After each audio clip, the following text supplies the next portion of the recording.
to generations of moviegoers, The Sound of Music appears to be a flawless movie. It's a high-gloss gem of classic Hollywood, grand Austrian Alps, upbeat tunes, sentimental family moments, and Julie Andrews' sunny performance as Maria. It's the type of movie that feels effortless, as if it sprang complete from the Salzburg Hills, preordained to be loved for all time. But anyone who has ever walked onto a movie set knows the truth. Perfection on screen is usually the product of chaos behind the camera.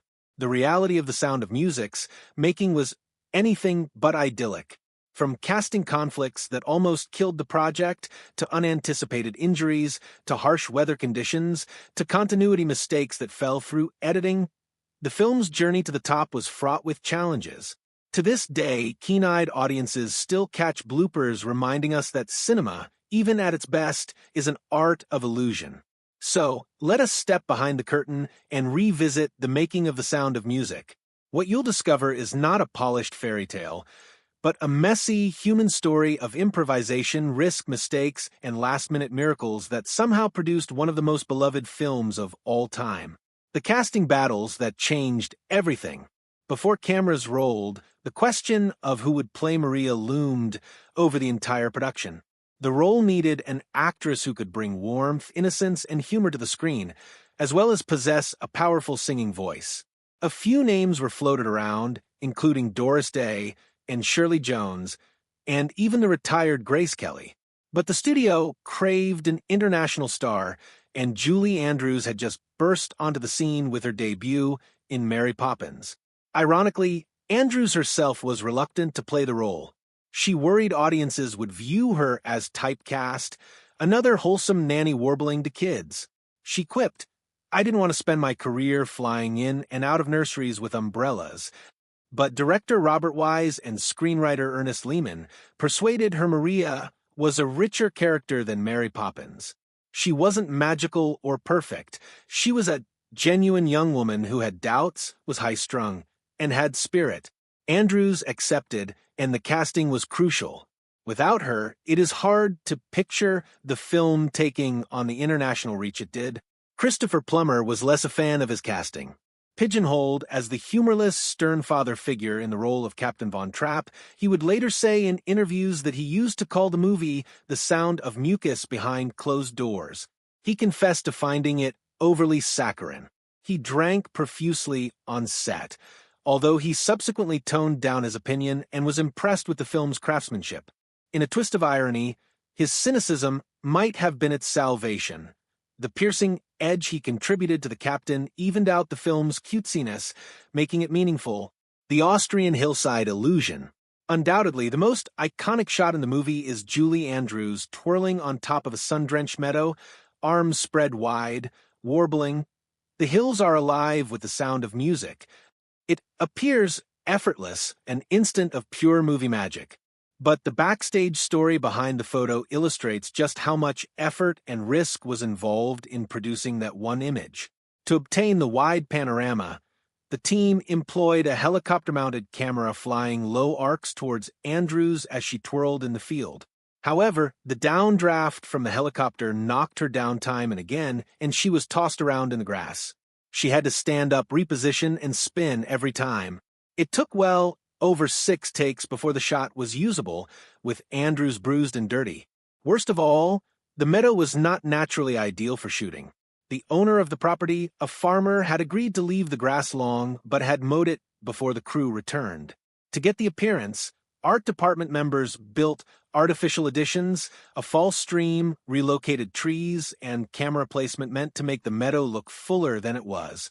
And meanwhile, the farmer was griping about helicopters frightening his cows and crew members damaging his fields. But out of these challenges was born movie magic. The photograph of Andrews twirling in that meadow became the iconic shot of the film, etched forever on posters and album covers. Few people know it almost didn't occur. Injuries and improvised triumphs. The filming wasn't only physically taxing for Andrews. The worst on-set injury was suffered by Charmian Carr, the actress who played Liesel. While doing the number 16 going on 17, she slipped on the wet floor of the gazebo and smashed through a pane of glass, badly cutting her leg. Instead of shutting down production, the crew bandaged her up, made changes to the choreography, and completed filming. Carr later confessed to having done several takes in agony. That gazebo held more secrets as well. The actual Salzburg gazebo was small, much too small to accommodate cameras and lighting. So the crew constructed a larger version in Hollywood. What audiences see in the dance number isn't Austrian in the least, it's California disguised as Europe. Even Julie Andrews, herself the epitome of control, contributed her own improvisation. In the middle of Do Re Mi, she belted out a final note an octave higher than she was supposed to because it felt right to her. That one spontaneous moment injected the song with a flash of victory that the crew instantly knew was magic. It remained in the final version, and years later is one of the most iconic musical outbursts of the movie. Weather woes and Salzburg struggles. If you thought filming in Salzburg was sunshine and roses, think again. The Austrian climate was unforgiving. Rain fell in sheets for days, holding up major sequences. Crew members shivered in drenched tents, praying for clear skies, while cast members struggled to stay warm between shots. During the Do Re Mi montage, where Maria and the children dance and play across mountains and parks, the production crew needed to shoot fast between rain bursts. Look closely, and you notice continuity errors. The kids' clothes suddenly drier or wetter than they were previously, grass greener in one scene and duller in another. These tiny errors went unnoticed by editors simply because they did not have the time and the budget to reshoot everything. Another issue was lighting. Extended summer days meant the sun moved perpetually, and it was difficult to keep shadows even. Cinematographers compromised, frequently employing artificial lighting to tie together incompatible footage. The end result was imperceptible to all but the most discerning viewers, yet eagle-eyed onlookers can catch glimpses of discontinuous natural light changes over a matter of seconds. The editing room lost and found scenes.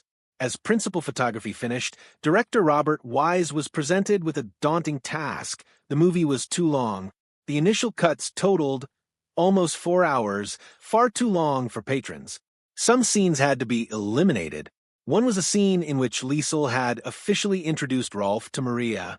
Another was the Captain von Trapp singing Edelweiss in the garden, a more personal version that was substituted with the ballroom performance. Wise felt these scenes slowed down the pace, though fans later complained about the loss. Editing brought with it continuity slips. In certain scenes, the children's positions change between cuts, or props simply vanish. There was not much time in the hectic schedule to correct these, so they are present in the final cut. 13 bloopers that made it to the final cut. Despite all its gloss, The Sound of Music contains numerous little gaffes. Some are innocuous continuity errors, others more obvious. One scene. Here are 13 of the most well-known. Helicopter shadows in the hillside scene. In the initial sequence, the shadow of the helicopter is momentarily seen on the lawn. The invisible cameraman was caught by accident. Maria's dress switch. During Do Re Mi, Maria's dress switches randomly between takes, proving that several different takes over the course of many days were edited together. Captain's guitar switch. When George von Trapp sings Edelweiss, his guitar inexplicably changes location between shots. Vanishing apples. When Maria challenges the children to sing, apples on the table disappear and reappear. Wrong handkerchief. During the captain's tear in the festival scene, his handkerchief changes hands between cuts. The car that shouldn't exist. During an escape shot, a car from a later era is seen in the distance, which is in contrast with the 1930s setting. Window reflections. During 16 going on 17, crew members can be seen reflected faintly in the glass of the gazebo. Maria's missing hat. Maria's hat goes missing in one shot and then reappears in the next. The wedding veil swap. The length of Maria's veil in her wedding scene switches between shots. Children's height continuity. The Von Trapp children grow or shrink based on when shots were taken, disrupting consistency. Background extras out of era. Some background extras during Salzburg scenes are dressed with 1960s hairstyles, an awful sight from 1930s Austria. Mismatched flowers.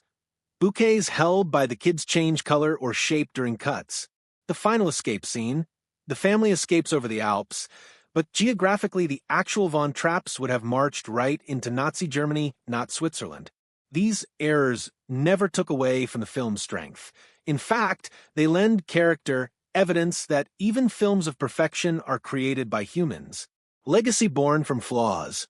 When The Sound of Music was released in 1965, the critics were split. Some ridiculed it as being too sentimental, while others complimented it for its optimism. The public, however, loved it with all their hearts.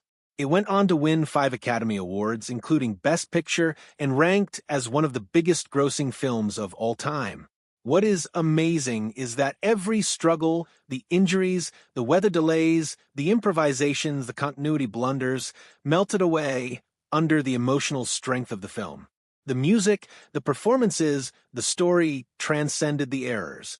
Indeed, most fans now treasure the mistakes, finding them like secret Easter eggs on every rewatch. Julie Andrews subsequently mused, "We worked so hard, and sometimes it seemed impossible. But the joy of it saw us through." Maybe that's the point. The Hills were alive with music, but alive also with chaos, with accidents, and with human fallibility. And still, out of that flawed process came one of the cinema's greatest treasures. If this kind of story touches your heart, if you're someone who cares about truth, responsibility, and speaking up for the voiceless, please like this video, subscribe to our channel, and share it with someone who should hear it. Let's get started. The injuries, the weather delays, the improvisations, the continuity blunders melted away under the emotional strength of the film.